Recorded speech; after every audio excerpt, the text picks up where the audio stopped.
সোজা সাপটা কথা বলো, তাকওয়া অবলম্বন করো। তাকওয়ার জন্য একটা ট্রেনিং এর মাস আছে, সেই মাসের নাম কি বলেন? বলেন কি মাস? কি মাস? রমজান মাস কিসের মাস বলেন? কি অর্জন করার মাস? তাকওয়া। বলেন কি? কি বলেন? বলেন বলেন কি? তাকওয়া অর্জন করার মাস। লাআল্লাকুম তাত্তাকুন। রোজা রাখবি, তার ফলাফল হবে তুমি মুত্তাকি হতে পারবে। আমার বন্ধুগণ, সারা বছর বিড়ি খেয়ে সারা যায় না, অভ্যাস সারা যায় না। বিড়ি খায় মানুষ, ঠিক আছে, বিড়ি খান। কুষ্টিয়ার মানুষ বিড়ি না খেলে তো হয়ও না। কুষ্টিয়াতে তামাক হয়, কি তামাক হয় না? আগে যখন যেতাম এই দিক দিয়ে মাহফিল করতো, ভাবতাম যে ছোট ছোট ঘরগুলো মাটির ঘর, এটা কিসের ঘর আমি জানতাম না। পরে বললো, হুজুর এখান থেকে বিড়ির উৎস পোড়া। আপনি বিড়ি খাবেন কেন? বিড়ি খাওয়া যাবে না। রংপুরে মাহফিল, এক বিড়ির ফ্যাক্টরি আমাকে দাওয়াত দিয়েছে, আমি জানতাম। মাহফিল শেষে দোয়া করব, তার আগ দিয়ে আমাকে কানে কানে বলে, হুজুর আপনাকে তো বলি নাই আমাদের ফ্যাক্টরি আছে, কিসের? বিড়ির ফ্যাক্টরি, একটু দোয়া করে দেন। আমি তো পড়ে গেছি মহা মুসিবতে। আল্লাহ, আমি এখন এই দোয়াটা করি কেমন? এই দোয়াটা করলে তো আমার দেশের সব মানুষ চিনে ফেলবে একদম। আসসালামু আলাইকুম ওয়া রাহমাতুল্লাহি ওয়া বারাকাতুহু।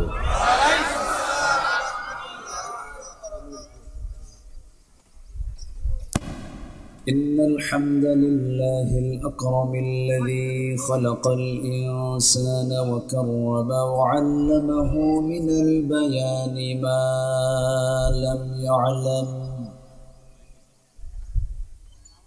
فسبحان الذي لا يحصى امتنانه باللسان ولا بالقلم.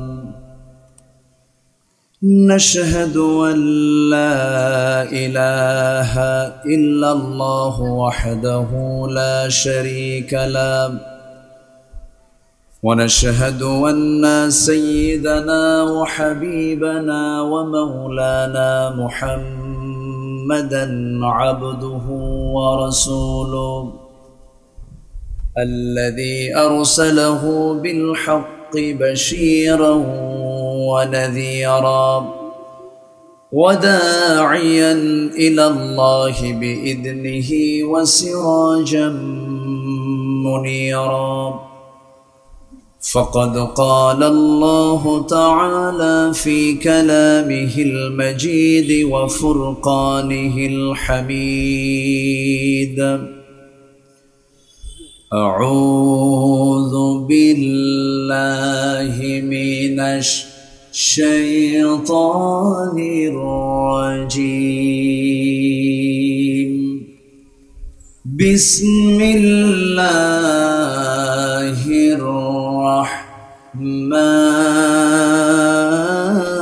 الرحمن الرحيم. إن الله وملائكته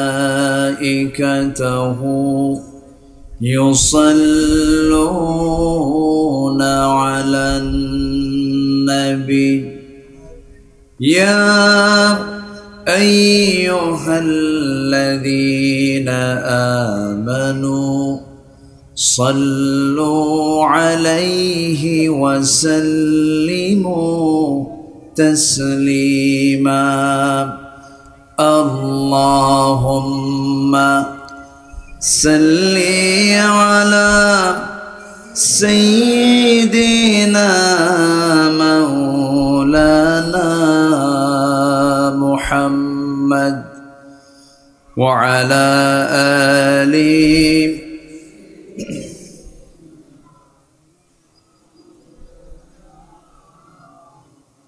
একটু মোহাব্বত দিয়ে নবীর প্রেমে মাতোয়ারা হয়ে জবান খুলে আওয়াজ দিয়ে সবাই বলুন আল্লাহুম্মা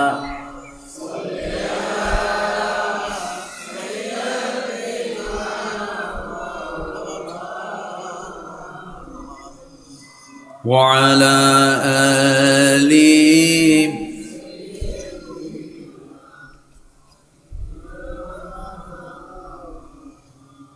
সবাই বলুন বালাগাল উলা বিকামালিহি কাশাফাত তুজা বিজামালিহি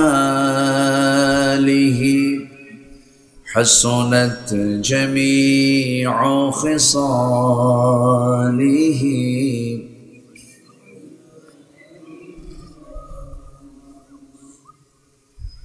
वो नाए फूल तो बुलबुल का तरन्नुम भी न हो चमने दहर में कलियों का तबस्सुम भी न हो बलगल उला कशफत तुजा बिजमालिह हसनत जमीउ खिसालिह सल्लो आमी কোরআনের সুর মাঝে শুনেছি যে নাম আজানের সুর মাঝেও শুনেছি সে নাম ও নাম শুনেছি আমি আমার হৃদয় হে রাসূল নবীজি তোমায়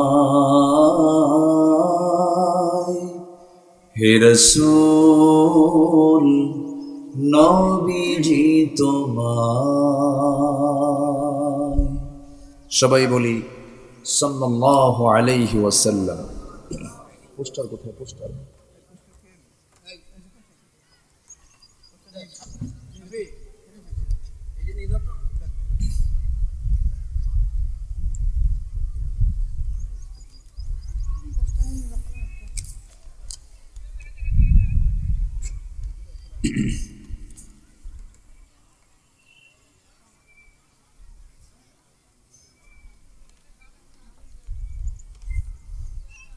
কুষ্টিয়া জেলার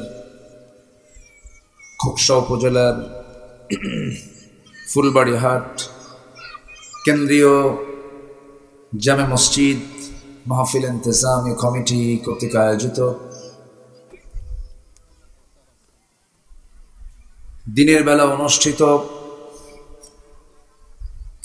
তাফসীরুল কোরআন মাহফিল 2025 মহৎ আয়োজনের সম্মানিত সুযোগ্য সভাপতি সম্মানিত সাহেবে সদর প্রখ্যাত আলেমে দ্বীন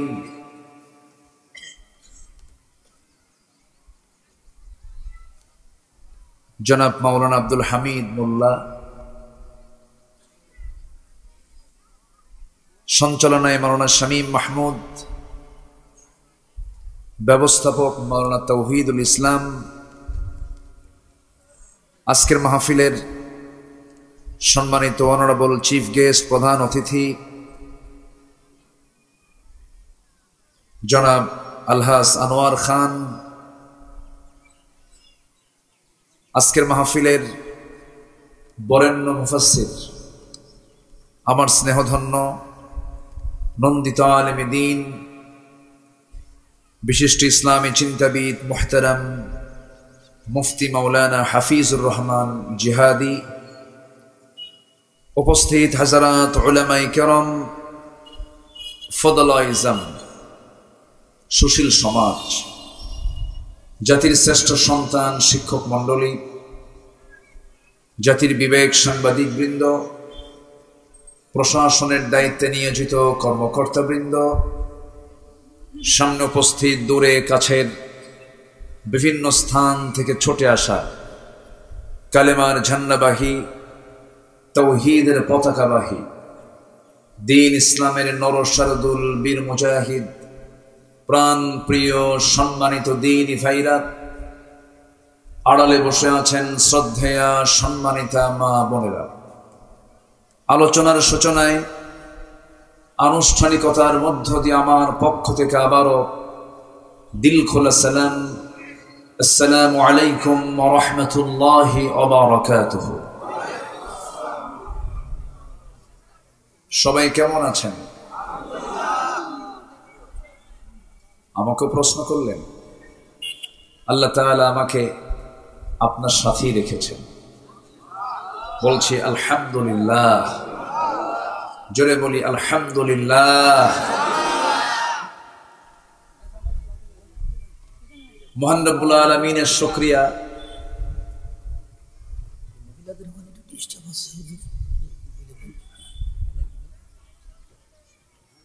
মহান রব্বুল আলামিনের অশেষ শুকর যে মহান আল্লাহ সুবহানাহু ওয়া তাআলা আমাকে আপনাকে মুক্ত পরিবেশে 2012 সালের পর দীর্ঘ 13 বছর পরে এই মাঠে কোরআন শোনার জন্য আল্লাহ পাক একটি মুক্ত পরিবেশ উপহার দিয়েছেন। কালিমাত শুকর আদায় করি, মুহাব্বাতান বলে উঠছি আলহামদুলিল্লাহ। এতদিন কি এখানে মাহফিল হয়েছে? না। আমি মঞ্চ ওঠার আগে হিস্ট্রিটা শুনেছি, এই জন্যই বলতে পারলাম। দীর্ঘ 13 বছর পর এই মাহফিল আবার নতুন করে শুরু হয়েছে। এই মাহফিলগুলো দেশের বিভিন্ন জায়গায়, এই মাহফিলগুলো ফেরেশতারা বন্ধ রাখছিল। ফেরেশতা কেন বললাম? ফেরেশতাও চোখে দেখা যায় না, এদেরকেও 5ই অগস্টের পর থেকে দেখা যাচ্ছে না। ঠিক আছে না? সম্মানিত ভাইয়েরা, আল্লাহ পাকের খাস মেহেরবানি, আল্লাহর সাহায্য বান্দার জন্য যে ওয়াজিব, এটিকে আমরা প্র্যাকটিক্যাল দেখতে পেয়েছি। আসতে বলে দেখতে পেয়েছি তো আমরা, বলি আলহামদুলিল্লাহ। মাহফিল হলে আগে নাশকতা, স্পর্শকাতরতা, ঝামেলা, জঙ্গিবাদ, বিভিন্ন ধোঁয়া তুলে মাহফিলগুলো বন্ধ হতো। প্রশাসনে সেইগুলোকে ভেঙে দিতে। এখন প্রশাসন নিজেই ফোন দিয়ে বলে কিছু লাগবে কি। আমাদের প্রায় মাহফিলেই আমাদেরকে ফোন দিয়ে বলে, হুজুর কোনো কি প্রোটোকল লাগবে, পাঠাবো, কোনো ফোর্স লাগবে? তো বলি 16 বছর তো লাগে নাই, আমাদের কাউকে লাগবে না। আমাদের আলাইসাল্লাহু বিকাফিন আবদাহ, আমার বান্দার জন্য কারো লাগবে না, আমার আল্লাহ যথেষ্ট। এজন্য অহংকার করতে নেই, ক্ষমতার বড়াই করতে নেই, থানার হুমকি ধামকি দিতে নেই। এক মাঘে শীত যায় না তো, গাড়ির চাকা তো একভাবে থাকে না, ঘোরে তো। এটা তারা ভুলে গিয়েছিল, বুঝলেন? তারা ভাবছিল আমাদের ঠেকাবে কে, আমাদের দাদা বাবু তো আছে। হ্যাঁ, এরকম একটা চিন্তা ওদের মাথায় ছিল। কিন্তু আহকামুল হাকিমিন, যিনি বিচারপতির যিনি বিচারপতি, তিনি কে বলুন তো? আসতে বলবেন না, তিনি কে? আল্লাহ তাআলা। তিনি আছেন না? তিনি কি শোনেন না? তিনি দেখেন না?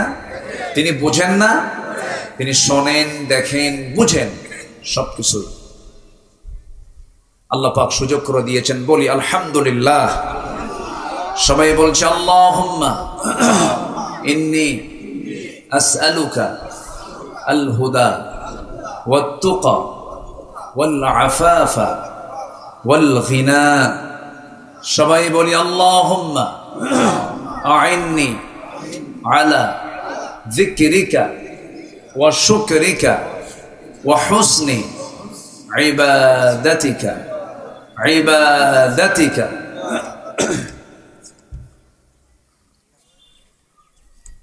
সম্মানিত হাজিরিন, আমরা আল্লাহ তাআলার শুকর আদায় করলাম। এবং আমার আগে যিনি কথা বলেছেন,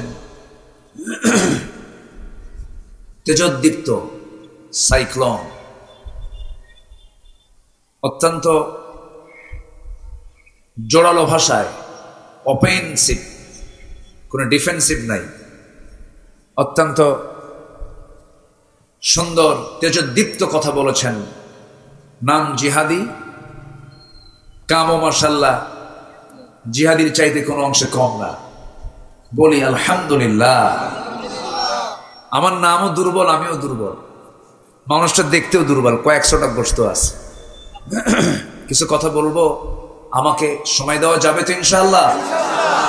জোরে বলি ইনশাআল্লাহ। কি বাড়ি? ফুল কই? আমি তো ফুল পেলাম না। যা ফুল সব প্লাস্টিক, একটা তো ন্যাচারাল কোনো ফুল পেলাম না। হ্যাঁ, যে ফুলের কোনো স্বাদ নাই, গন্ধ নাই, কিচ্ছু নাই, সেই ফুল দিয়ে ফুল বাড়ি ডেকে রাখছেন, আসল ফুল তো নাই। হ্যাঁ জি, আমরা সব বেহেশতের ফুল হব, জোরে বলে ইনশাআল্লাহ। বসে আছি আমরা সবাই জান্নাতের ফুলগুলো, আল্লাহ কবুল করুন। এটা জান্নাতের বাগান না, জান্নাতের টুকরা না? তা সেই বাগানের ফুলগুলো কারা? আমরা। তাহলে আমরাই হয়ে গেছে ফুল বাড়ি। বলি আলহামদুলিল্লাহ। হুজুররা যেদিকে নেই সেদিকে যা। যাই হোক, আমি খুব বেশি লম্বা সময় পাবো না, মাঝে আজান হবে, কিন্তু আজান হলেও আমরা ভয় পাবো না যে আমরা নামাজ পড়বো না, আমরা নামাজ পড়বো। আমার দেশে এমনও দরবার আছে, যে দরবারে গেলে পরে বছরে দুবার গেলেই একটু গরু দিয়ে আসলে, ছাগল দিয়ে আসলে পরে নামাজ লাগে না। এরকম দরবার কিন্তু আছে। আসতে বলবেন না, আছে না নাই বলেন? এই খোকসার সাথেই তো পাংশা, না? পাংশা, রাজবাড়ি, বৃহত্তর ফরিদপুরে বহু দরবার আছে। ছাগল গরু নিয়ে গেলে আর যদি বলে বাবা একটু সুনজর দিবেন, বদনজর দিবেন, কিন্তু যা জান্নাত পর হয়ে জাহান্নামে যাবি, যা। এই কথা কি বুঝতেছেন আপনারা? তা আমরা নামাজ পড়ব, আমরা যত সময় একটু না পড়তে পারলেও বৃহত্তর দিকে তাকিয়ে আমরা নামাজ আমরা আদায় করে ফেলবো। 4:30টার জামাত আজকে এখানে 4:45 থেকে 5টায় হবে, এটাও বলে দিলাম। জোরে বলি ইনশাআল্লাহ। আসুন আমরা এখন আলোচনার দিকে চলে যাই। এই যে যারা মাহফিলগুলোকে বাধা দিল, বন্ধ করার অপপ্রয়াস করলো, হ্যাঁ? ও আচ্ছা, কোথায়? এখানে দুটা গাড়িও পোড়ায় দিয়েছিল। গাড়িগুলো কাদের ছিল? সাধারণ জনগণের। শুনতে আসছিল যারা। আপনি ছিলেন সভাপতি, আজ থেকে 13 বছর আগের কথা।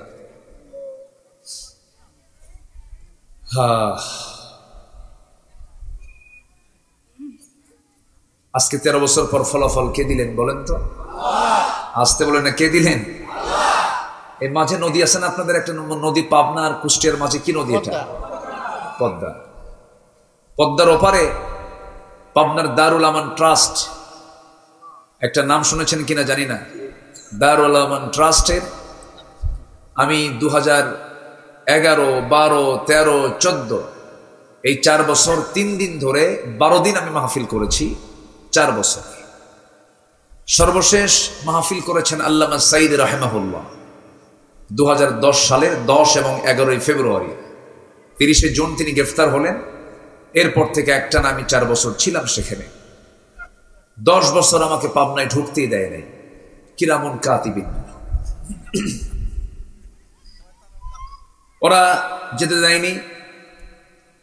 এমনকি শেষ বছর, আমি যখন শেষ বছরে যাই, ওরা মঞ্চে আগুন ধরায় দেয়। সেক্রেটারিকে গ্রেফতার করে নিয়ে চলে যায়। বাড়ি ঘরে আগুন, অগ্নি সংযোগ দিয়ে দেয়। অনেক কিছু করেছে ওরা, সম্মানিত ভাইয়েরা। কিন্তু কোথায়? তাদের তো আজকে কোনো অস্তিত্ব নাই, আমরাই তো আছি। ওরা আমাদেরকে 16 বছর আমাদেরকে রাজাকার ট্যাগ দিয়েছে, রাজাকার বলে গালিগালাজ করেছে। কোথায়? আমরা তো কোনোদিন কেউ পাকিস্তান যাই নাই। শুধু হিন্দুস্তানের রাজাকাররা সব হিন্দুস্তানে গিয়ে বসে আছে, সবগুলো হিন্দুস্তানে গিয়ে বসে আছে। আমরা পালাবো না। আলেমরা পালায় না, পালায়, আলেমরা পালায়। 2009 সাল আল্লামা সাঈদ রাহিমাহুল্লাহ তিনি তার জীবনের শেষ হজ সম্পূর্ণ করেন। আমার ওই বছরে ছিল জীবনের প্রথম হজ। 2009 সালে আমি হজে গেলাম। আল্লাহর কি ফায়সালা, একই বছর আল্লামা সাঈদ রাহিমাহুল্লাহকে সবাই মিলে প্রশ্ন করা হলো, হুজুর আপনি রয়্যাল গেস্ট হয়ে, সৌদি আরবের রয়্যাল গেস্ট হয়ে আপনি হজ করতে আসছেন, দেশের অবস্থা খুবই খারাপ, মামলা তৈরি হয়ে গেছে, ট্রাইব্যুনাল গঠন হচ্ছে, আপনি দেশে ফিরলে আপনাকে গ্রেফতার হওয়া লাগতে পারে, আপনি গ্রেফতার হয়ে যাবেন, আপনি দেশেই থেকে যান, আপনি আরবেই থেকে যান, আপনার যাওয়ার দরকার নাই, আমরা মনে করছি। তো উনি মুস্কি হাসি মেরে বললেন, আমার মাতৃভূমি থুই আমি পালায়া থাকব, আমার জনগণ জেল খাটবে, মজলুম হবে, আমার দল, আমার নেতা, আমার কর্মী মানবতার জীবন যাপন করবে, এই চরিত্র রাসূল আমাকে শিখান নাই, আমি দেশে ফিরে যাব। দেশে ফেরেন নাই? দেশে ফিরছেন কিনা বলেন? ফিরেছেন। জেলে ঢোকেন নাই? ঢুকেছেন। জেল খাটেন নাই? খেটেছেন। তার কি মনে কোনো দুঃখ ছিল? আসতে মনে কোনো দুঃখ ছিল?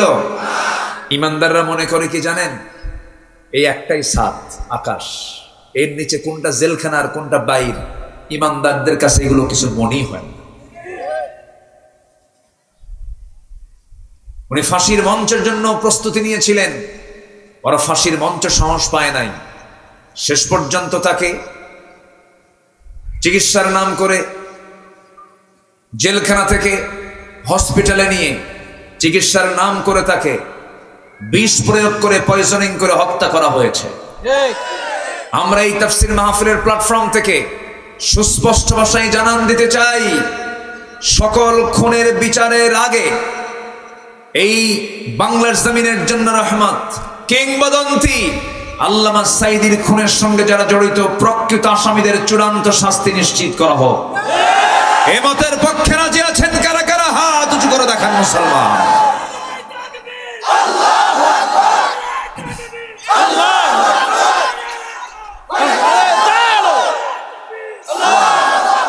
আল্লাহ কবুল করুন, আল্লাহ কবুল করুন। আমাদেরকে এই সমস্ত কথাগুলো বলার দরকার আছে না? প্রতিবাদের প্রয়োজন আছে না নাই? কিছু মনে করলেও কিচ্ছু করার নাই। আচ্ছা ঠিক আছে, আপনারা যদি কিছু মনে করেন, আমার কিচ্ছু করারও নাই। আমরা আরামে ছিলাম না তো এই 16 বছর। আমাদের চাকরি একটাই ছিল, কি জানেন? জেলখানায় যাওয়া আসা, আনাকুম জানাকুম, আনাকুম জানাকুম। ঠিক আছে না? এই যে উনিও ঢুকছেন, আপনি ঢোকেন নাই, ও আপনি যান নাই, মিস তো হওয়ার কথা না। ও দেশের বাইরে ছিল, দেশে থাকলে তো উপায় নেই, ফকিরও গেছে জেলখানে। কি করেনি এরা বলো? মা বোনদের ভিতরে বসার জায়গা হচ্ছে না, একটু অনুরোধ করবো, একটু চেপে চেপে বসেন, যেন আরেক মায়ের বসার জায়গা হয়ে যায়। আল্লাহ আপনাকে জান্নাতের জায়গা করে দিবে। আল্লাহ তুমি মাদেরকে সুশৃঙ্খল ভাবে কথাগুলো শোনার তৌফিক দাও। জোরে বলি আমিন। আমি খুবই আনন্দিত, দিনের বেলা এত সুন্দর মানুষ, এত সুন্দর সমাগম হয়েছে মাহফিলে। জোরে বলি আলহামদুলিল্লাহ, আরো জোরে বলি আলহামদুলিল্লাহ। আমার বন্ধুগণ, আমরা প্রস্তুতি নেব দুনিয়ার না আখিরাতের। ভালো করে বলবো, দুনিয়ার না আখিরাতের। আমাদের টার্গেটটা কি বলেন তো? দুনিয়া না আখিরাত? এটা কি ঠিক থাকবে তো? আমাদের টার্গেট কি ক্ষণস্থায়ী জীবনকে নিয়ে না চিরস্থায়ী জীবনকে নিয়ে? যেখানে আছে এটা কি চিরস্থায়ী জীবন? কি বলেন? ক্ষণস্থায়ী। যদি কেউ কোনো বাড়ি বানাতে নাই, তার কাছে যদি অ্যাবিলিটি থাকে, সে কি খুঁটি দিয়ে ঘর করে না বিল্ডিং করে ঘর করে?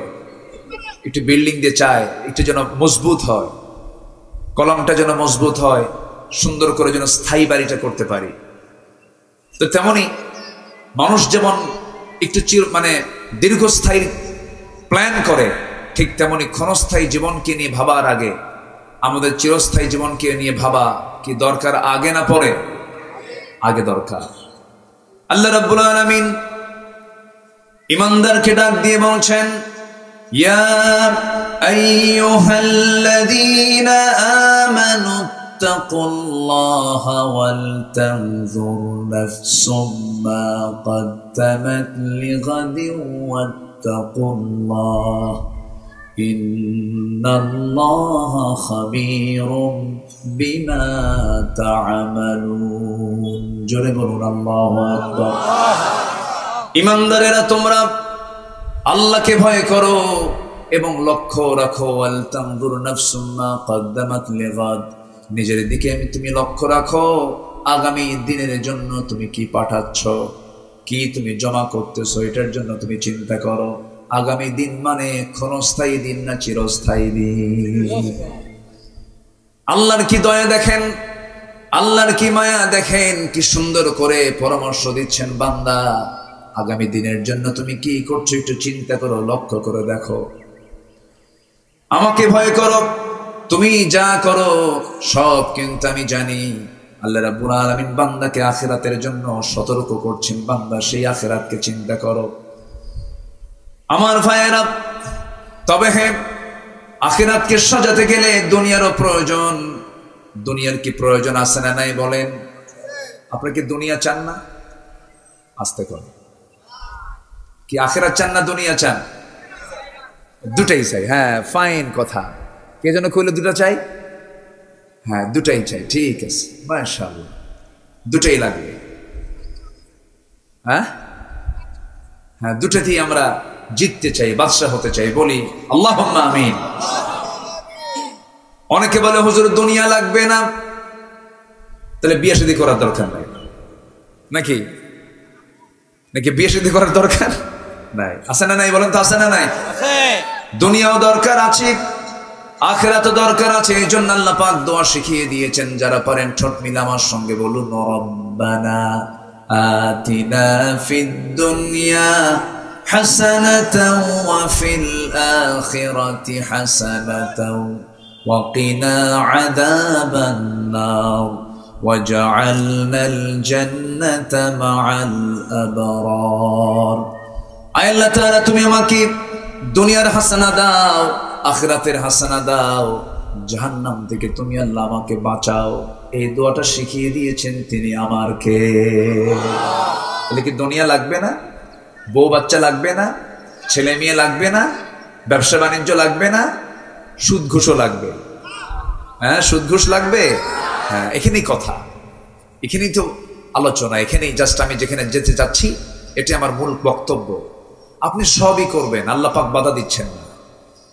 একটা নারীর দিকে টান পুরুষের আছে না নাই? এই টান কি অবৈধ না বৈধ? আস্তে করে, বৈধ না অবৈধ? বৈধ।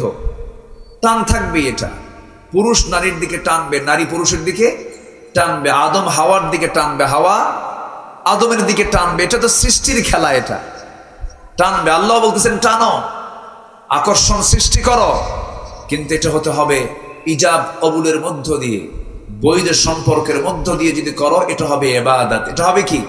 ইবাদত। এটা হবে জান্নাতের কাজ। আর যদি ইজাব কবুল না করে, যদি ওই যে পদ্মার পাড়ে গিয়ে যদি দুইজন লুকায় লুকায় যদি বাকবাকুম খেলো, তখন হবে, এটা হবে অবৈধ। তখন কি হয়ে যাবে? এটা অবৈধ হয়ে যাবে। এটা হবে ইল্লিগাল, এটা হবে অবৈধ। আর বিয়ের মধ্য দিয়ে যদি হয়, এই আকর্ষণটা হয়ে যাবে তখন ইবাদত। যেরকম সুবহানাল্লাহ, যেরকম সুবহানাল্লাহ। আগের দাদারা এগুলো করে নাই, দাদার যুগে দাদারা এগুলো করে নাই। দাদা দাদিকে নিয়ে সন্তুষ্ট ছিল। দাদার বাপ বিয়ে করাইছে, বিয়ে করে ওই যে দাদিকে নিয়ে আসছে, এদিক সেদিক আর যায় নাই। কিন্তু আজকের যুগের যুবকরা কি বাপ লাগে? আজ থেকে বাপ লাগে? বাপ লাগে না। ও একাই খুঁজে খুঁজে বের করে, খুঁজে খুঁজে বের করিয়া পরের দিন ফোন দিয়ে বলে, আব্বা আসসালামু আলাইকুম, গতকালকে কিন্তু আমি বিয়ে করে নিয়েছি, আব্বু রাগ করো না। এত বড় হারামজাদা। এই আছে না নাই? আছে না নাই? সব শেষ হয়ে যাবে। যে বিয়েতে বাপ মা নাই, যে মেয়ের বিয়েতে তার বাপ মার খবর থাকে না, সেই বিয়ে বাতিল। সেই বিয়ে কি বাতিল? এমনি করলে হবে? হ্যাঁ হ্যাঁ। যুবকদের মনে হয় আমি খুব কষ্ট দিচ্ছি, হুজুর আপনি এই লাইনে গেলেন কেন? আমরা এগুলো করি, একটু দোয়া করে দিবেন আপনি। নাকি এগুলো চিন্তা করতেছেন নাকি তোমরা? বাবা এগুলো করা যাবে না, লস। চুরি ফিতে কিনে দিবে, লস প্রজেক্ট। ফুচকা খাইয়ে দিবা, খাওয়াই দিবা, ফুচকা খাওয়াবা, সব লস, সব শুধু যাবে। বিয়ের আগে হয়তো ভাবতেছো যে তুমি মজা পাচ্ছ, আনন্দ পাচ্ছ। যারা বিয়ের আগে এগুলো করবে, বিয়ের আগে যারা প্রেম করবা, প্রেম করে বিয়ের আগেই প্রেম সব শেষ হয়ে যাবে, বিয়ের পরে আর প্রেম থাকবে না, খালি হবে কিলাকিলি। কি হবে? কিলাকিলি, মোহাম্মত থাকবে না, মাওয়াদ্দাতা ওয়া রাহমা হেরে যাবে। এজন্য আমার লক্ষ্য থাকতে হবে আখিরাত না দুনিয়া। বলেন বলেন, আখিরাত দুনিয়া না আখিরাত? আখিরাত। আখিরাতকে টার্গেট করব আমরা। একটু কান লাগাবেন সবাই। দুনিয়াবি জীবনে আখিরাতের প্রস্তুতি কোরআন কি বলে, কোরআনের আলোকে দুনিয়াবি জীবনের জন্য, দুনিয়াবি জীবনে আখিরাতের প্রস্তুতি কি নেওয়া যেতে পারে। আমি 15টা পয়েন্ট আমি কথা বলবো। কয়টা পয়েন্টে বলেন? 15টা পয়েন্টে কথা বলবো। আখিরাতের প্রস্তুতি আমরা কেমন করে নেব? কোরআনকে প্রশ্ন করলে কোরআন একটা একটা করে জবাব দিয়ে দেয়। বিভিন্ন জায়গা থেকে নির্যাসগুলো নিয়ে আমি চেষ্টা করছি আমি কেমন করে আখিরাতের প্রিপারেশন নেওয়া যায়, একটা একটা করে বলার চেষ্টা করছি। নাম্বার 1 হলো আখিরাতের প্রস্তুতির জন্য 1 নাম্বার শর্ত হলো দ্বিধাহীন চিত্তে ঈমান আনতে হবে একমাত্র কার উপরে? কার উপরে? এই ঈমানটা যারা যত মজবুত আছে, কেউ তো সুবহানাল্লাহ বললেন। আর শাজিমে সবাই যাবেন? কেউ কিছু কয় না, যাবেন না? আল্লাহ তো আর শাজিমের ছায়া জায়গা দিবেন আমাদের। এখন বলেন সবাই কি যাবেন? আর শাজিমে যাবেন? কোন বিমানে উঠবেন বলেন? ঢাকা এয়ারপোর্ট? বলেন ঢাকা এয়ারপোর্ট। আমার বন্ধুগণ, এই যে আমি বললাম আপনি শুনলেন, আমার আল্লাহ তাআলা আর শাজিমের সমাসীন আছেন। একটু কানটা খাড়া করবেন, মনোযোগ দিয়ে শুনবেন। দেখেন আর শাজিমটা কত দূর। আমি কোন বিমান বললাম, কেন বললাম, কি জন্য বললাম, একটু কান লাগাবেন। যেখানে বসে আছি কুষ্টিয়া জেলার খোকসা উপজেলার ফুলবাড়ি মাধ্যমিক বিদ্যালয় মাঠে আমরা বসে আছি। আমরা উপরের দিকে তাকালে নীলাকাশ দেখতে পাই। সেই নীলাকাশের মধ্যে আমরা দিনের বেলা দেখতে পাই প্রদীপ্ত সূর্য। সূর্য দেখা যায় ছোট না বড়? বলেন ছোট, কিন্তু দেখতে কি পৃথিবীর চাইতে ছোট না বড়? এই পৃথিবী থেকে সূর্যটা 13 লক্ষ গুণ বড়, 9,30,00,000 মাইল দূরে। জোরে বলেন সুবহানাল্লাহ। বড় কত গুণ? আর দূরে হচ্ছে 9,30,00,000 মাইল দূরে। এই সূর্যের যা তাপটা আমাদের গায়ে লাগে, এখন আভ্যন্তরীণ যদি আমরা তাপমাত্রার দিকে তাকাই, এই যে দুনিয়াতে আমরা এখন বসে আছি, এখন তাপমাত্রা হয়তো 20, 22, 23, 24, 25, 26, 27, 28, 30 পর্যন্ত হতে পারে। কিন্তু এই যে সূর্যটা এত দূরে থাকার কারণে সূর্যের যা আভ্যন্তরীণ তাপমাত্রা, ইন্টারনাল তাপমাত্রা হলো 15 মিলিয়ন ডিগ্রি সেলসিয়াস। কেউ তো সুবহানাল্লাহ বললেন না। কত মিলিয়ন? বলেন কত মিলিয়ন? 15 million degree Celsius. তাহলে কত দূরে থাকলে পরে সেই সূর্যের তাপ আমরা পাচ্ছি মাত্র 25 থেকে এখন 30 ডিগ্রি সেলসিয়াস, মাত্র 25-30 ডিগ্রি সেলসিয়াস। আর সেখানে তাপমাত্রা ইন্টারনাল হচ্ছে সূর্যের 15 মিলিয়ন ডিগ্রি সেলসিয়াস। আল্লাহু আকবার। এই সূর্যের কাছে মানুষ কোনোদিন যেতে পারবে না, জ্বলে পুড়ে সারখার হয়ে যাবে। কিন্তু মানুষ চাঁদের দেশে গেছে কি গেছে না? চাঁদের দেশে মানুষ গেছে, চাঁদ দেখেছে মানুষ। মানুষ মঙ্গল গ্রহে চলে গেছে, মঙ্গল গ্রহ দেখলো, চাঁদও দেখলো। বান্দা যদি মনে করে সূর্যের কাছে তো যাওয়া সম্ভব না, একটু তারকার দেশে যাব। এই পৃথিবী থেকে আমরা যে রাতের বেলা মিটিমিটি করে জোনাকির মতো জ্বলা কিছু তারা আমরা দেখতে পাই, ওই তারকাগুলো যদিও দেখতে জোনাকির মতো দেখা যায়, কিন্তু এই তারকাগুলো ওই যে দিনের বেলা সূর্য দেখে, সূর্যের চাইতে এক একটা তারকা আছে 33 কোটি গুণ বড়। একটা তারকা কত কোটি গুণ বড়? তারকা কি একটা দুইটা নাকি? যায়্যানাস সামাআদ দুনিয়া বিমাসাবিহ, অসংখ্য তারকা, কোটি কোটি তারকা রাজি। জোরে বলেন সুবহানাল্লাহ। গোটা আকাশ জুড়ে শুধু তারকার তারকা। এই তারকার মাঝে সবচেয়ে নিকটবর্তী তারকা হলো প্রক্সিমা সেন্ট্রাই, পৃথিবীর সবচেয়ে নিকটবর্তী তারকা। এই নিকটবর্তী তারকা প্রক্সিমা সেন্ট্রাই যদি কেউ যেতে চায়, হয়তো মানুষ যদি চিন্তা করে একটু প্রক্সিমা সেন্ট্রাই যাবো, নিকটবর্তী তারকার দেশ ঘুরে আসবো। চাঁদের দেশে গেছে, মঙ্গল গ্রহে গেছে, সূর্যের কাছে কখনো যাওয়া সম্ভব না, কারণ মানুষের তাপমাত্রা ওখানে অ্যালাউ করবে না, মরে যাবে মানুষ। কিন্তু যদি এই তারকারা দেশে যেতে চায়, দুনিয়ার কোন যানবাহন দিয়ে হলে চলবে না। তবে বান্দা যদি নভোযান নিয়ে একটু চেষ্টা করে, নভোযান পৃথিবীতে এখন আধুনিক নভোযান হলো অ্যাপোলো 11, যার ঘন্টার গতি হলো 39,000 কিলোমিটার। মানুষ বানাইছে, কারা বানাইছে? মানুষ। ঘন্টার গতি কত? 39,000 কিলোমিটার। 39,000 কিলোমিটার। এই 39,000 কিলোমিটারের বেগে যদি রওনা দিয়ে দেয়, পৃথিবীর সবচেয়ে নিকটবর্তী তারকার দেশ প্রক্সিমা সেন্ট্রায় যেতে তার সময় লেগে যাবে 1,15,000 বছর মাত্র। যাবেন কারা কারা? হাত তোলেন। কারা কারা যাবেন? হাত তুলেন। ব্রেন কি আর খেলে? মাথা খেলে? আর মাথা শেষ। আর সেই মানুষ দুনিয়াতে একটু জায়গার, একটু এরিয়ার একটু নেতা হইলে পরে, ওরে বাপরে বাপ, কি অহংকার গুলো দেখালো। আমার সন্তানরা বলল, আবরার ফাহাদের বাড়ি কোথায়? হ্যাঁ, আপনাদের কলিজার টুকরা এটা। বলি আলহামদুলিল্লাহ। আবরার ফাহাদের উত্তরসূরিরা বলল, ভাবির ছাত্র আমাদের সন্তানরা বলল, কোনো কিছু মানি না, কোটা বাতিল করো। কোটার এই আন্দোলনকে গভর্নমেন্ট না মেনে উল্টা গভর্নমেন্টের প্রধানে থাকা প্রধানমন্ত্রী বলে ফেললেন, রাজাকারের নাতিপুতিরা চাকরি পাবে। কত বড় অহংকার হলে পরে এই জাতীয় কথা মুখ থেকে বের হয়। অহংকার তাকে ইতিহাসের আস্থা করে নিক্ষিপ্ত করেছে। অহংকার করা যাবে না, অহংকার করা যাবে না। অহংকার করতে পারেন তিনি কে? যিনি আরশে আজিমের মালিক। কিসের মালিক বলেন? আমরা কি আরশে আজিম গেছি এখনো? আমরা আছি কই? না না, যে ঘটনা যে বললাম, যে তারকা পৃথিবীর সবচেয়ে নিকটবর্তী তারকা, সেখানে যেতে সময় লাগতেছে কত? 1,14,000 বছর।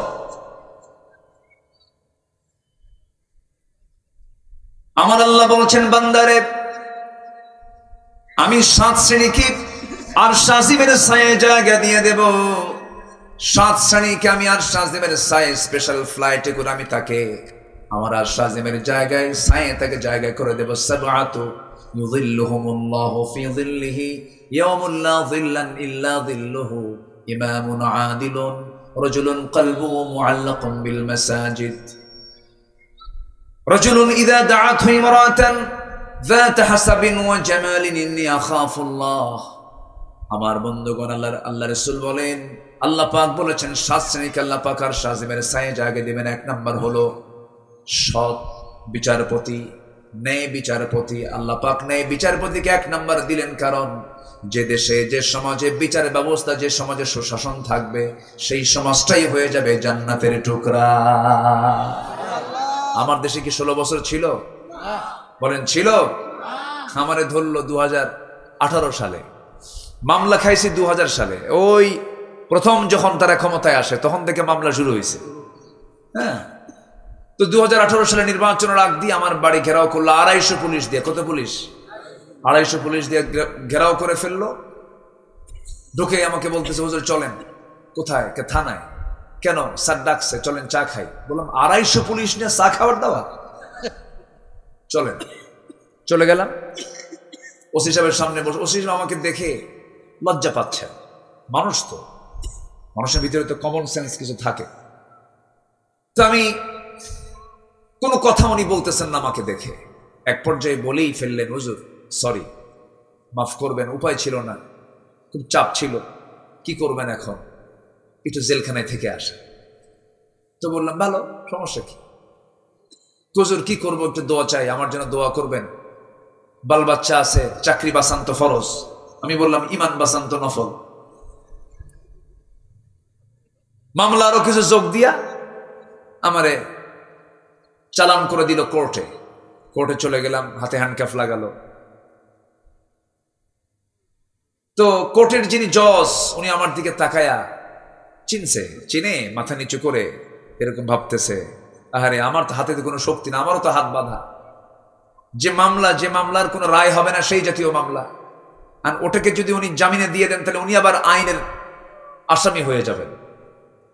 নামঞ্জুর করে আমারে পাঠায় দিল জেলখানায়। চলে গেলাম, জেলখানার বড় গেট দিয়ে ঢুকলাম ভিতরে। ঢোকা মাত্রই দেখি এক মুরব্বী, তার 32টা দাঁতই নাই, বুড়া মানুষ, সাদা দাড়ি, চামড়াগুলো কুচকে গেছে, আমার দিকে তাকায়া ভাঙ্গা মুখে, দাঁত ছাড়া মুখে সালাম দিলেন লম্বা করে, আসসালামু আলাইকুম। সালাম দিলেন, আমি উত্তর নিলাম। সালাম দিই বলতেছে, হুজুর আপনি জেলখানায় ঢুকছেন। আমি খুব খুশি হলাম। তো বললাম যে আপনি খুশি হলেন কেন? জেলে ঢুকলে কেউ খুশি হয়? হুজুর মাহফিলে যাই, অনেক দূর থেকে ওয়াজ শুনি, কিন্তু এত চেষ্টা করি আপনার সঙ্গে মুসাফা করব, কাছে যাব, চান্সই পাই নাই হুজুর, বহু চেষ্টা করছে। আজকে কত সুন্দর আপনি আমার সামনে ধরা দিলেন, আল্লাহ কি সুন্দর করে কিসমতে জুটাই দিয়েছে হুজুর, দোয়া করি আপনি জেলখানায় থাকেন। তো উনি মানে রসিক মানুষ, ছোটকাটা মানুষ। এরপর আমি তাকে বললাম, চাচা আপনি জেলখানায় কেন? এই শীতকালে নাতিপুতি থুয়ে জেলখানায় আসছেন কেন? ওকে বলে, বাবাজি বোমা হামলা, বোমা হামলা, মানে ওনার নামে বোমার মামলা দিচ্ছে। 80 বছরের বুড়ার নামে যদি বোমার মামলা দিয়ে দেয়, বলেন তো উনি বোমা মারতে গিয়ে লক্ষ্যে যাবে না তার মাথায় পড়বে? এগুলোই করেছে ওরা, বহু কিছু করেছে। অবশ্যই তাদেরকে এটার প্রায়শ্চিত্ত ভোগ করতেই হবে, ঠিক কিনা? রিমান্ডে নিয়েছে স্বামীকে, স্বামীকে রিমান্ডে নেওয়ার পর অসহায় স্ত্রী থানায় এসেছেন, স্ত্রীকে ধর্ষণ করা হয়েছে। আবার বলে বন্দি রাখা আসামির বউরা জায়েজ, এইরকম করে কথা বলে, এরকম অমানবিক পাশবিক আচরণগুলো করেছে প্রশাসনের কিছু বসে থাকা কিছু লম্পট সন্ত্রাসীরা। এদেরকে চিহ্নিত করার দরকার আছে না নাই? আয়না ঘরে থাকা দুজন ব্যক্তি, ব্যারিস্টার আরমান এবং ব্রিগেডিয়ার আব্দুল্লাহ ইলামান আজমি, দুজনকে আমি আয়না ঘর থেকে বের হওয়ার 3 দিন পরে আমি তাদের দুজনকে হসপিটালে দেখতে গিয়েছিলাম। প্রায় 2 ঘন্টা কথা বলেছি। শুধু বললেন যে আমরা এক একটা বিকাল পার করতাম আর ভাবতাম মনে হয় আগামীকালের বিকাল আমাদের কপালের জুটবে না। এইরকম করে কেটেছে তাদের 8 থেকে 10টা বছর। এটার নামে কি স্বাধীনতা? না। কেন কেন এগুলো হবে? এই আচরণগুলো কেন হবে? কি জন্য হবে? শুধুমাত্র একটাই কারণ, সেটা হলো ক্ষমতাকে কুক্ষিগত করে রাখার জন্য। শুধু ক্ষমতায় টিকে থাকার জন্য এগুলো করা হয়েছে। অপরাধ যেই করুক না কেন, সেই অপরাধের কোনো শাস্তি, সেই অপরাধের শাস্তি ছাড়া কোনো ক্ষমা হতে পারে না। আপনি ক্ষমা করবেন, সেই বিষয়ে ক্ষমা করতে পারেন যেটা মাফযোগ্য, ক্ষমাযোগ্য অপরাধকে আপনি ক্ষমা করতে পারেন। খুনের কোনো ক্ষমা নাই, খুনের কোনো ক্ষমা নাই। একটু আমার দিকে কান লাগান, কষ্ট পাচ্ছেন মনে হয় আপনারা। আমার ভাইয়েরা, আখিরাতকে আমরা সাজাবো। আল্লাহ রাব্বুল আলামিন বলেন, আমার আরশ আজিমের নিচে আমি 7 শ্রেণীকে জায়গা দিয়ে দেব। নাম্বার 1 হলো যারা ন্যায় বিচারপতি, তাদেরকে জায়গা দেব। নাম্বার 2 হলো রাজুলুন কলবুহু মুআল্লাকুম বিল মাসাজিদ, যার দিলটা সর্বক্ষণ মসজিদের সঙ্গে লটকানো থাকে। আজান হওয়ার সঙ্গে সঙ্গে ছটফট শুরু করে, আমি নামাজটা পড়বো কখন, নামাজটা আদায় করব কখন। যার দিলটা সর্বক্ষণ খোকসার মসজিদ, কুমারখালীর মসজিদ, মজমপুরের মসজিদ, এরকম করে বিভিন্ন জায়গায় যখন যেখানে যাবে, কোর্টের মসজিদ, অফিসের মসজিদ, সব জায়গায় তার মসজিদের সঙ্গে দিলটা লটকানো থাকে। আল্লাহ রাব্বুল আলামিন বলেন, দিলটা মসজিদে লটকানো থাকা ব্যক্তিকে আমি আল্লাহ আমার আরশ আজিমের মেহমান বানায় নেব, ছায়ার মেহমান বানায় নেব। নাম্বার 1 আমরা শুনলাম ন্যায় বিচারপতি। নাম্বার 2 আমরা শুনলাম নামাজি ব্যক্তি। নাম্বার 3 হলো ওই সমস্ত বান্দাগুলোকে যার জিকির, যে আল্লাহর নামের জিকির করতে করতে তার ফাফাদাত আইনাহু, তার চক্ষু বেয়ে টপ টপ করে পানি পড়ে। যার চোখ দিয়ে আল্লাহর ভয়ে পানি পড়বে, আল্লাহ রাব্বুল আলামিন তাকে আরশ আজিমের ছায়ায় জায়গা দিয়ে দিবেন। নাম্বার 4 হলো ওই সমস্ত বান্দাকে আল্লাহ রাব্বুল আলামিন আরশ আজিমের ছায়ায় জায়গা দিবেন যে সমস্ত বান্দাগুলোর সামনে সুন্দরী রূপবতী সম্ভ্রান্ত পরিবারের মেয়ে প্রেমের প্রস্তাব দিয়ে ফেললো, তার চরিত্র নষ্ট করার জন্য বারবার প্রস্তাব দিল। সেই সময় যে যুবকটা বলবে ইন্নী আখাফুল্লাহ, আমি আল্লাহকে ভয় করি, ওই বান্দাকে আমার আল্লাহ তাআলা আরশ আজিমের ছায়ার মেহমান বানায় নিবেন। জোরে বলি সুবহানাল্লাহ। আরেক বান্দাকে আল্লাহ তাআলা আরশ আজিমের ছায়া জায়গা দিবেন, যে বান্দা ডান হাতে দান করেছে বাম হাত জানে না, বাম হাতে দান করেছে ডান হাত জানে না। মা তুনফিকু বিয়ামিনি, ডান হাত দিলে পরে বাম হাত বুঝে না, বাম হাত দিলে পরে ডান হাত জানে না, সে গোপনে গোপনে দান করেছে। এই সমস্ত বান্দাগুলোকে আমার আল্লাহ অফার দিয়েছেন, বান্দাগুলো জেনে রেখে দিও, এই সমস্ত গুণ অর্জন করে আসবে, আমি আল্লাহ নিজেই তোমাকে স্পেশাল ফ্লাইটে করে আমার আরশ আজিমের ছায়া আমি তোমাকে জায়গা দিয়ে দেব। সবাই কি জায়গা নিতে রাজি আছেন ভাই? সবাই কি জায়গা নিতে রাজি আছেন? আমরা প্রস্তুতি নেব, আমরা দুনিয়ার না আখিরাতের। আসতে বলবেন না কার? আখিরাতের। 15টা পয়েন্টের মধ্যে 1 নম্বর পয়েন্ট চলছে, আমরা ঈমান আনবো আল্লাহর উপরে, নবীর উপরে, সন্দেহ নিয়ে না সন্দেহ ছাড়া, সন্দেহ নিয়ে না সন্দেহ ছাড়া। আল্লাহ রাব্বুল আলামিন সূরা হুজরাতের 15 নম্বর আয়াতে বলছেন, ইন্নামাল মুমিনুনা আল্লাযীনা আমানু বিল্লাহি ওয়া রাসূলিহি সুম্মা লাম ইয়ারতাবু ওয়া জাহাদু বিআমওয়ালিহিম ওয়া আনফুসিহিম ফি সাবিলিল্লাহ উলাইকা হুমুস সাদিকুন। জোরে বলুন আল্লাহু আকবার। প্রকৃত মুমিন তো তারাই যারা আল্লাহর উপর ঈমান আনবে, নবীর উপর ঈমান আনবে, সুম্মা লাম ইয়ারতাবু, যারা সন্দেহ করবে না, যারা সংশয় আনবে না। আল্লাহর প্রতি ঈমান আনতে নিয়ে কোনো সংশয় আনা যাবে না। সংশয় তখনই থাকবে না বান্দার ভিতরে যখন বান্দার দিলের মধ্যে কোরআনটা ঢুকে যাবে।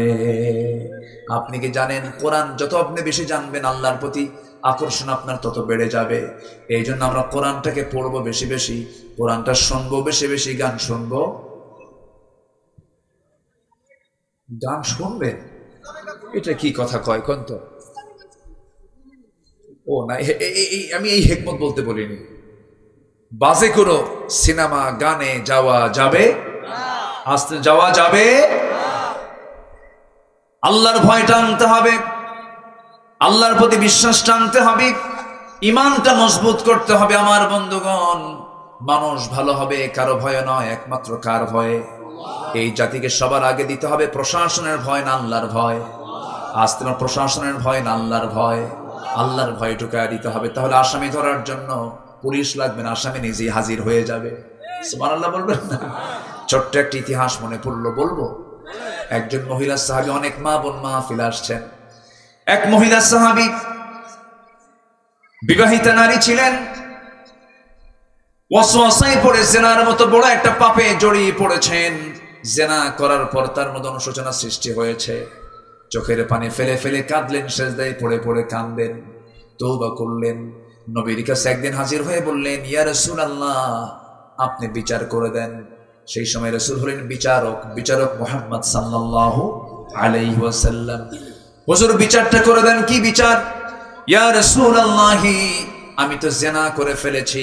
রাসূল বললেন, না তুমি জিনা করো নাই। হুজুর, আমি জিনা করে ফেলেছি। না তুমি করো নাই। হুজুর, আমি সত্যি, যতবার বলবেন আমি ততবার বলবো আমি জিনা করেছি। রাসূল বলছেন, তোমার জিনার তো সাক্ষী নাই। জিনার সাক্ষী লাগে 4 জন। কয়জন লাগে? 4 জন সাক্ষী লাগে। রাসূল তাকে বাঁচাতে চাইলেন। মহিলা সাহাবী বললেন, ইয়া রাসূলুল্লাহ, যতবার বলবেন আমি ততবার বলবো আমি জিনা করেছি, কারণ আমি জানি আমি নিজেই তার সাক্ষী। আমার দুনিয়াতে শাস্তি হয়ে যায় যা, কিন্তু আখিরাতে আমি জিনাকারীর কাতারে আমি দাঁড় হতে চাই না। কার ভয়? আসতে বলবেন না, কার ভয়? আল্লাহর ভয়। এক পর্যায়ে রাসূল বললেন, মহিলা জিনা তো করেছো, জিনার ফলে কোনো পেটে বাচ্চা আসছে নাকি? হ্যাঁ, বাচ্চা চলে আসছে। কোনো কথা নাই, যাও। সন্তান ডেলিভারি না হওয়া পর্যন্ত কোনো আইন কার্যকর করা যাবে না। মহিলা চলে গেলেন বাড়িতে, সন্তান ডেলিভারি হয়ে গেল। চোখের পানি ফেলে ফেলে কাঁদতেছেন। সন্তান ডেলিভারি 2 দিন 3 দিন 4 দিন পর নয়, মাত্র একটা দিন পর নবীর কাছে এসে বলছেন, ইয়া রাসূলুল্লাহ, সন্তান তো ডেলিভারি হয়ে গেছে। রাসূল বললেন, সন্তানটা জীবিত না মৃত? হুজুর, সন্তান তো জীবিত রেখে আসছি। রাসূল বললেন, সন্তান যদি জীবিত রেখে আসো, কোনো কথা নাই, হাউলাইনি কামিলাইন, সন্তানকে তোমার দুধ পান করাতে হবে নির্দিষ্ট সময় পর্যন্ত। যাও।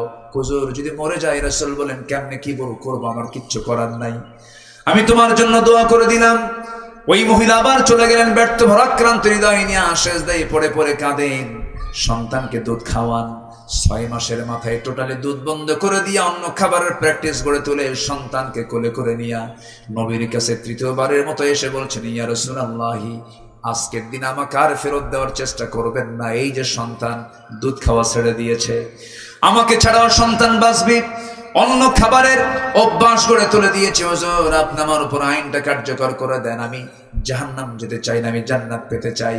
দয়া করে শাস্তি যদি দুনিয়াতে হয়ে যেত, আখিরাত আমার জন্য ক্লিয়ার হয়ে যেত। জোরে কোন সুবহানাল্লাহ। আমার নবীজি হাতটা গায়ে দিলেন, সন্তানটা কোলের মধ্যে নিলেন, উঁচু করে ধরলেন এবং বললেন, সাহাবীরা, এই যে হাতটা উঁচু করে ধরেছে যে সন্তানকে, সন্তানের লালন পালনের দায়িত্ব যে বান্দা গ্রহণ করবে, আমি রাসূল আর ওই সাহাবী জান্নাতের মধ্যে ফাহিয়া ফিল জান্নাতি কাহাতাইন, 2 নখের দূরত্ব অবস্থান করব। সঙ্গে সঙ্গে কয়েকজন সাহাবী দৌড় মারলেন, একজনকে সন্তান কোলে তুলে দিলেন, যাও নিয়ে যাও। আমার নবী আবার বলছেন, নিয়ে যাও। মহিলাকে উন্মুক্ত মরু প্রান্তরে বুক পর্যন্ত পুঁতে রেখে পাথর মেরে তাকে শেষ করে দাও। যখন পাথর মারা হচ্ছিল, সাহাবা কেরাম যখন পাথর মারছিলেন, এই হুকুমটা কার? আসতে বলবেন না, কার? একটা করে জেনার শাস্তি যদি কুষ্টিয়ার চৌড়হাঁস মোড়ে, মজমপুর মোড়ে, যশোরের চাষরার মোড়ে, বগুড়ার সাতমাথায়, পাবনার 2 বাজার, এরকম করে ঢাকার পল্টনে, এইরকম করে করে যদি প্রত্যেকটা পয়েন্টে পয়েন্টে যদি জেনাকারের এক একটা শাস্তি যদি সবার সামনে যদি আল্লাহর নির্দিষ্ট হুকুমে যদি দেওয়া হয়, পরের দিন আল্লাহর কসম করে বলি, কোন পুরুষ লোলুপ দৃষ্টিতে কোন নারীর দিকে তাকানোর সাহস পাবে না। ঠিক কিনা? বিধানটা কার? আসতে বিধানটা কার? আল্লাহ পাকের বিধান। আমার বন্ধুগণ, একটু কান লাগাবেন। আমার নবীজি বললেন, ও সাহাবীরা, মহিলাকে নিয়ে যাও। সাহাবীরা যখন পর্দার নিয়ম রক্ষা করে বুক পর্যন্ত পুঁতে রেখে যখন কাপড় চোপড় পরায় যখন তাকে পাথর মারতেছিল, এমন সময় মহিলার শরীর থেকে কয়েক ফোঁটা রক্ত ছিটকে এসে সাইয়েদনা আলীর হাতের মধ্যে লেগে গেল। সাইয়েদনা আলীর হাতের মধ্যে যখন লেগে গেছেন না, রক্তগুলো দেখে তিনি নাক শিকায় তুললেন, বরসনা করলেন, হারে নাপাক রক্ত আমার গায়ে লাগলো। এই কথাটার পুনরাবৃত্তি নবীর সামনে যখন করলেন, রাসূল বলছেন, আলী, কার রক্তকে নাপাক রক্ত বলো? তুমি কি জানো আমার এই মহিলা সাহাবীর মৃত্যুটা দুনিয়াতে হয়ে গেছে? এই মহিলা সাহাবীর রক্ত জমিনে স্পর্শ হওয়ার পূর্বে আল্লাহ রাব্বুল আলামিন তাকে জান্নাতের মেহমান বানায় নিয়েছে। জোরে বলে সুবহানাল্লাহ। কার ভয়? আসতে বলবেন না, কার ভয়? এই জাতিকে দিতে হবে আগে কার ভয়ের শিক্ষা। আর এই 16 বছর দেখাইছে এরা কিসের শিক্ষা? আল্লাহর ভয় না শাসকের ভয়? আমারে ভয় কর, হ্যাঁ, আমারে ভয় কর। কিন্তু জনগণ জিম্মি থাকতে থাকতে থাকতে থাকতে সহ্যর হয়নি, বিস্ফোরণ ঘটে গেছে। ঠিক কিনা? পালানোর জন্য একটা রাস্তাও পায় নাই, ভাঙ্গা হেলিকপ্টার বিদায় নিতে হয়েছে। দুপুরবেলা খাবারের কিসমতটাও জুটে নাই। আমি দোয়া করে দেই নাকি? আজান হয়ে গেল যে, সমস্যা নাই তো? সবাই কি নামাজ পড়তে রাজি আছেন? সবাই একসঙ্গে নামাজ পড়বো না ইনশাআল্লাহ? একটা লোক উঠবেন না, আবার কেউ ফতুয়া দিবেন না, হুজুর নামাজ বাদ দেওয়াজ করেন কেন? আমরা নামাজটা একটু পরে পড়বো, এই 15 থেকে 20 মিনিট পরে আমরা নামাজটা পড়বো। মাহফিল শেষ করে দোয়া করবো, এরপর আমরা নামাজে দাঁড়িয়ে যাবো যথাসময়ে। জোরে বলি ইনশাআল্লাহ, আরো জোরে বলি ইনশাআল্লাহ। আখিরাতকে সাজাবো আমরা কোরআন দিয়ে। কি দিয়ে? কি দিয়ে বলেন তো? কোরআনের আলোকে আখিরাতের প্রস্তুতি। নাম্বার 1 হচ্ছে আমরা ঈমান আনবো আল্লাহর উপরে, সন্দেহ নিয়ে না, সন্দেহ ছাড়া। সন্দেহ ছাড়া। ওই মহিলার কথা বলছিলাম, মনে আছে নাকি আপনাদের? ওই মহিলাকে রাসূল শেষ পর্যন্ত বলেন, আলী তুমি যা বলেছো বলেছো, আর বলতে যেও না। ওই মহিলার জানাজার দায়িত্ব আমি কাউকে দেব না। ওই মহিলার জানাজার দায়িত্ব আমি নিজে নিলাম। আমি নিজেই তার জানাজা পড়ায় দেব। আমার নবীজি জানাজায় দাঁড়ায় গেলেন, সাহাবে কেরাম পিছনে দাঁড়ানো, দুনিয়ার শ্রেষ্ঠ মানুষগুলো নবীর পিছনে দাঁড়ায় গেছে, রাসূল দাঁড়ায় গেছেন জানাজায়। জানাজা সম্পূর্ণ করলেন।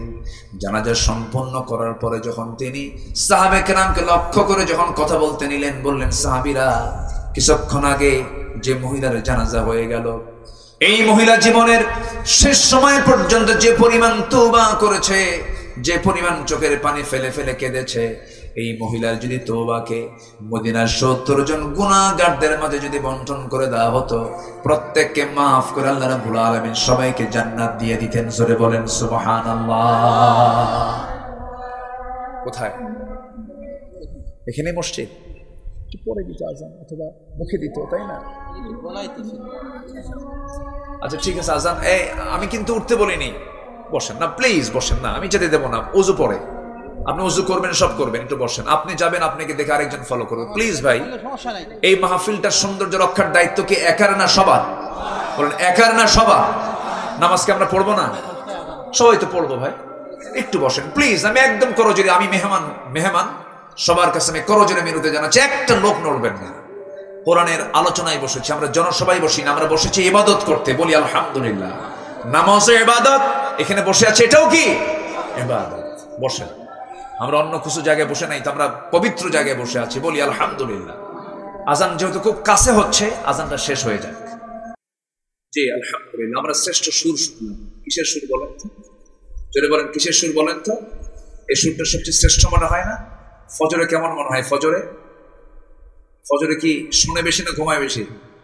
বলেন তাহলে শুনবে কেমন, ভালো লাগে কেমন? ঘুমায় বেশি। তো আমরা আজান শুনেছি, নামাজও পড়বো ইনশাআল্লাহ। কেউ উঠবেন না, আমরা বসি।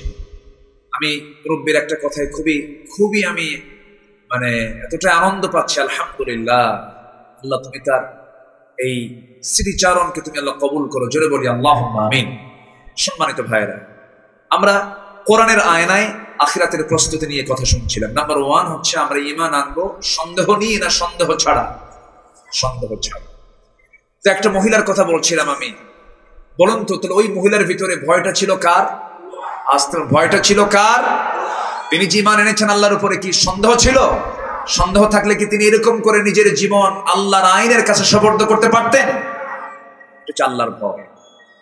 নাম্বার 2 হলো আখিরাতের প্রস্তুতির জন্য, নাম্বার 2 হলো লাগবে হলো তাকওয়া এবং সত্যের পথে টিকে থাকা। আল্লাহ রাব্বুল আলামিন বলেন, ইয়া আইয়ুহাল্লাযীনা আমানু তাকুল্লাহ ওয়া কুলু কাওলান সাদীদা।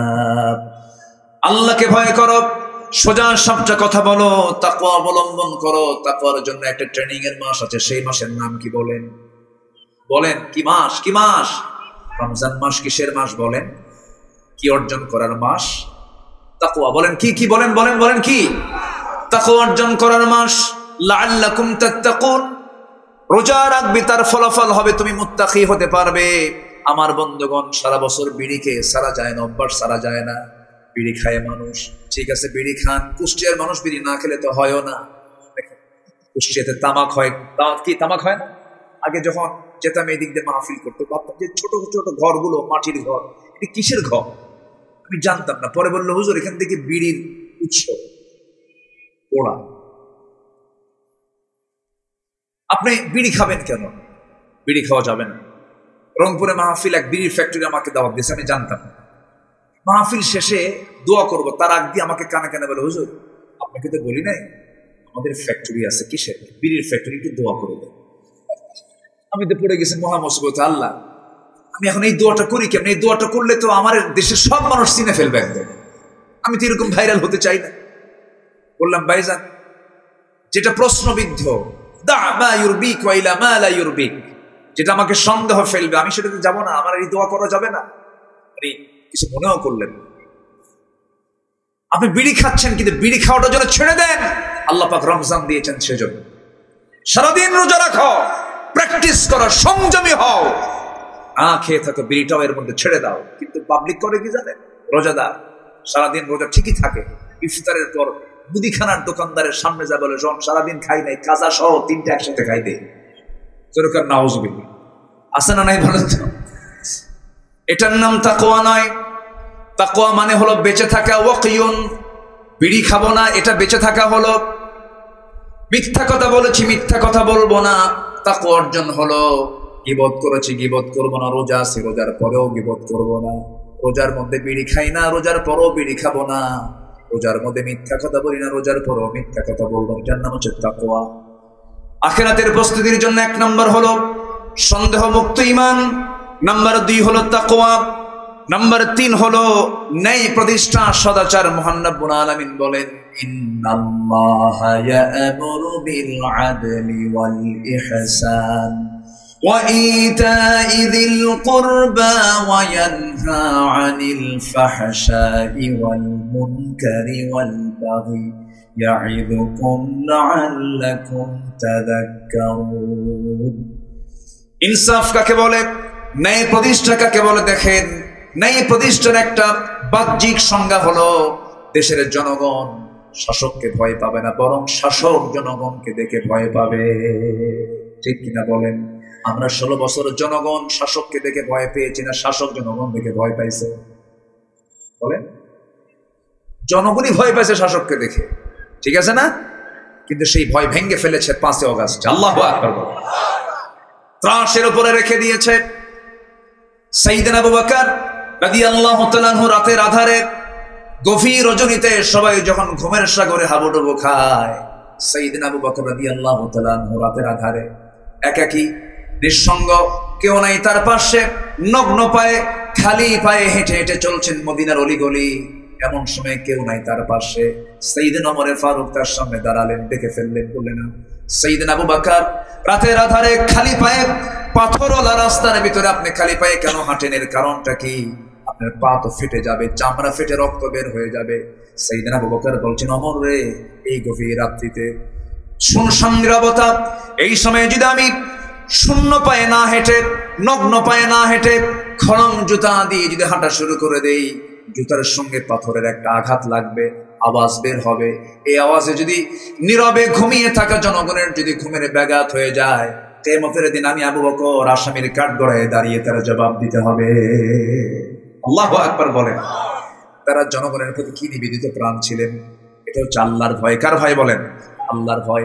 ইতিদাল, সবার জন্য তারা সমান চোখে দেখেছেন। জনগণ যেমন, শাসকে তেমন। শাসক হলে চলবে না। যে শাসক হবে খাদেম, সে হবে আমার শাসক। ঠিক কিনা বলেন? শাসক যখন কি হবে? যখন আমরা দেখব বাংলাদেশের শাসক যখন খাদেম হতে পেরেছেন, বাইতুল মুকাররমের খতিব যিনি হবেন তিনি বঙ্গভবনের বাসিন্দা হবেন। ঠিক কিনা? আমরা এমন একটা শাসক দেখতে চাই না ইনশাআল্লাহ? আল্লাহ কবুল করুন, জোরে বলি আমিন। আখিরাতের প্রস্তুতি, প্রিপারেশন অফ আখিরা। নাম্বার 4 হলো দিনের সঠিক ইলম অর্জন সবচেয়ে বড় জরুরি। তাহলে আখিরাতের প্রস্তুতি হয়ে যাবে। কারণ আল্লাহ রাব্বুল আলামিন বলছেন, বান্দারে, আমি তোর কাছে নামাজের ওহী আগে দেই নাই, রোজার ওহী আগে দেই নাই, প্রথম ওহীটা দিয়েছি ইকরা বিসমি রাব্বিকাল্লাযী খালাক খালাকাল ইনসানা মিন আলাক। পড়ো কার নামে? আসতে বলবেন না, কার নামে? আল্লাহর নামে পড়ো। নাম্বার 5 হলো অধিক সংখ্যক নেক আমল করা, আখিরাতের জন্য প্রস্তুতি। এই জাহাতের কড়াগুলো আছে, সামনে রমজান আসছে, শাবান মাসে রোজা রাখতেন রাসূল সবচেয়ে কম না সবচেয়ে বেশি? আসতে বলেন, সবচেয়ে কম না সবচেয়ে বেশি? সবচেয়ে বেশি তিনি রোজা রাখতেন শাবান মাসে। এবং শাবান মাসের মধ্যবর্তী 14 তারিখ দিবাগত রাত্রিটা আমরা পার করেছি। আজকে আমরা 16তম শাবানের দিকে চলে আসছি। আর মাত্র হাতের একদম নাগালে চলে আসছে, যে কোনো মুহূর্তে রমজান শুরু হয়ে যাবে। আমরা দোয়া করব রমজানের সমস্ত বরকত যেন আল্লাহ পাক আমাদেরকে জুটায় দেন, জোরে বলি আমিন। অধিক সংখ্যক নেক আমল করা, ভালো আমলের জন্য পেরেশানি হওয়া, খারাপ আমল জীবনে কম থাকা, হাজার রাতের তাহাজ্জুদ পড়ার চাইতে কবিরা গুনাহগুলো ছেড়ে দেওয়া ভালো। হাজার নফল রাকাত নামাজের চাইতে একটা কবিরা গুনাহ ছেড়ে দেওয়া ভালো। কবিরা গুনার দিকে যাবেন, আল্লাহ রাব্বুল আলামিন বান্দার সঙ্গে কি সুন্দর করে যদি শর্ত দিয়ে বলছেন, চুক্তি করে বলছেন, ইন আল্লাহ রাব্বুল আলামিন করতে চাচ্ছিলাম। নাম্বার 6 হলো আখিরাতের প্রস্তুতির জন্য রাগ দরকার না ধৈর্য দরকার। আসতে বলেন, রাগ দরকার না ধৈর্য দরকার। রাগের জন্য কোনো যোগ্যতা লাগে না, ধৈর্যের জন্য কি লাগে? আসতে কি লাগে? বউ গালি দেয় কিন্তু স্বামী ধৈর্য ধরে। এটাই তো একটু স্বামীর গুণ হওয়া উচিত। মেয়েরা তো একটু গালি দেয়, মেয়েদের রাগ, মেয়েদের ধৈর্য একটু কি বেশি না কম? আসতে বেশি না কম? সকাল বিকাল মেয়েদের ধৈর্য কমের এই বিষয়টা স্বামীকে বুঝতে হবে। ধৈর্যের পরিমাণ ধরবে বেশি বউ না স্বামী? কিচ্ছু না, বউয়ের কথা কয়ে দেন। বলেন কে বেশি ধৈর্য ধরবে? বলেন পরিচালককে বলেন পরিচালককে, ইমামকে বলেন। ইমামটাকে? ইমাম ও স্বামী, পরিচালকের স্বামী, ধৈর্য ধরবে বেশি স্বামী। রাগ করা যাবে না। ধৈর্যের পরিচয় দিতে হবে। আবার মাদেরকে বলবো, মা আপনাকেও ধৈর্যের পরিচয় দিতে হবে, আপনাকেও ধৈর্যশীলতার সঙ্গে থাকতে হবে। পৃথিবীর যে জায়গায় যাবেন না কেন, যদি কোনো কিছু আপনি অর্জন করতে চান, ধৈর্যের বিকল্প নাই। ধৈর্যের জন্য যোগ্যতার প্রয়োজন হয়, রাগের জন্য ধৈর্য লাগে না। এমনি রাগ এমনি চলে আসে। এই জন্য ধৈর্য তারই থাকে যার মধ্যে ঈমান আছে, যার মধ্যে কি আছে? ঈমান আছে। সে ব্যক্তি ধৈর্যশীল হতে পারে। আল্লাহ সুন্দর করে বলছেন, ইয়া আইয়ুহাল্লাযীনা আমানুস্তাঈনু বিস-সাবরি ওয়াস-সালাহ ইন্নাল্লাহা মা'আস-সাবিরিন। জোরে বলুন আল্লাহু আকবার। নাম্বার 7 হলো আল্লাহর প্রতি ভরসা। আল্লাহর প্রতি ভরসা যদি কারো 16 আনা থেকে যায়, তার হার্টের প্রবলেম হবে না, তার মধ্যে টেনশন কাজ করবে না। সে সবসময় ফরওয়ার্ডে রাখবে, আমি কার উপরে রাখলাম ভরসা? কার উপরে? কার উপরে? যা হয় হোক, ভরসাকে। আলাইসাল্লাহু বিকাফিন আবদাহ, তখন ওই বান্দার জন্য আমার আল্লাহ যথেষ্ট হয়ে যান। ওয়া মাইয়াতাওয়াক্কাল আলাল্লাহ ফাহুয়া হাসবুহ, যে ব্যক্তি আল্লাহর প্রতি তাওয়াক্কুল করবে, আল্লাহ তার জন্য যথেষ্ট, এনাফ। আল্লাহু আকবার বলেন। নাম্বার 8 হলো দুনিয়াবি ভোগ বিলাসে, দুনিয়ার মায়া মোহতে নিমগ্ন না হয়ে আখিরাতকে টার্গেট করা।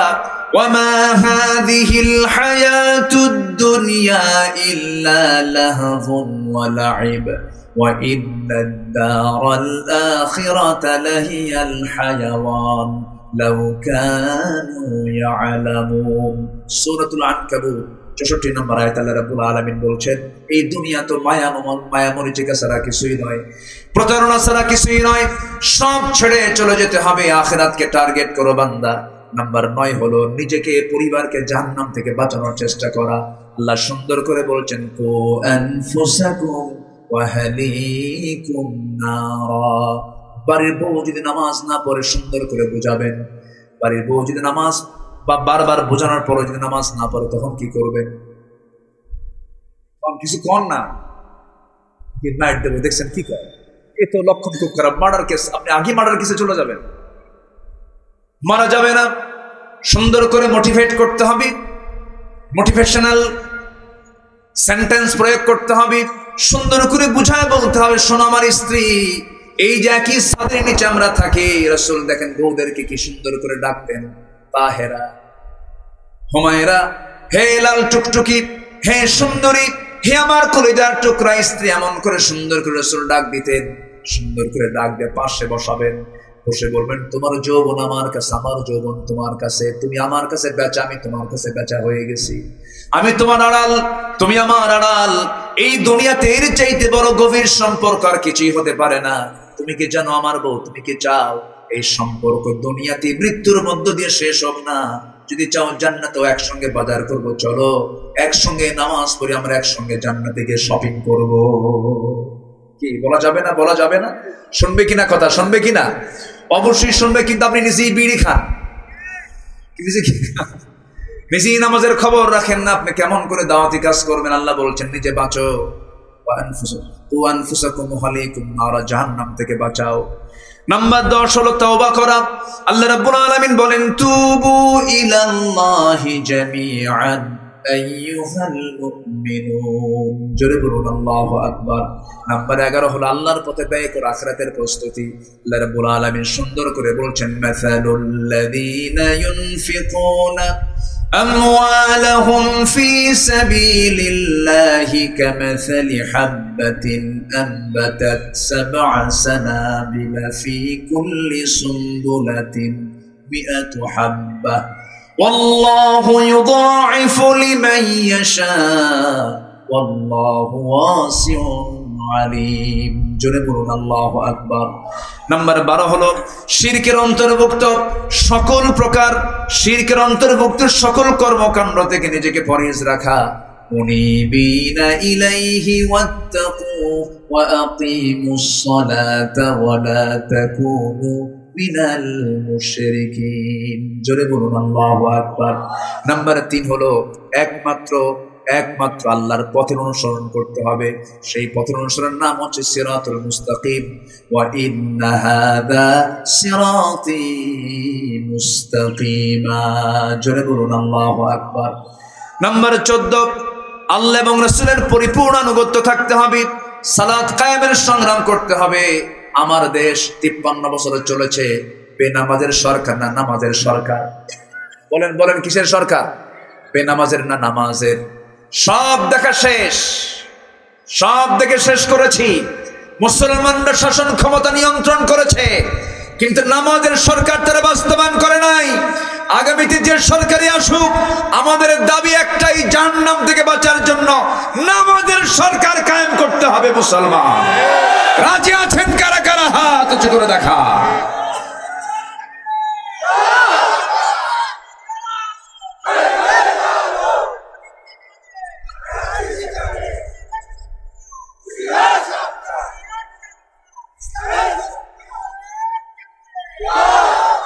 পাঁচ ওয়াক্ত নামাজ পড়বেন কারা কারা? একটা হাত তুলে দেখেন। 5 ওয়াক্ত নামাজ পড়বেন কারা কারা? জোরে বলি আল্লাহ আমাদেরকে 5 ওয়াক্ত সালাত আদায় করার তৌফিক তুমি আল্লাহ দিয়ে দাও। জোরে বলি আমিন, আরো জোরে আমিন।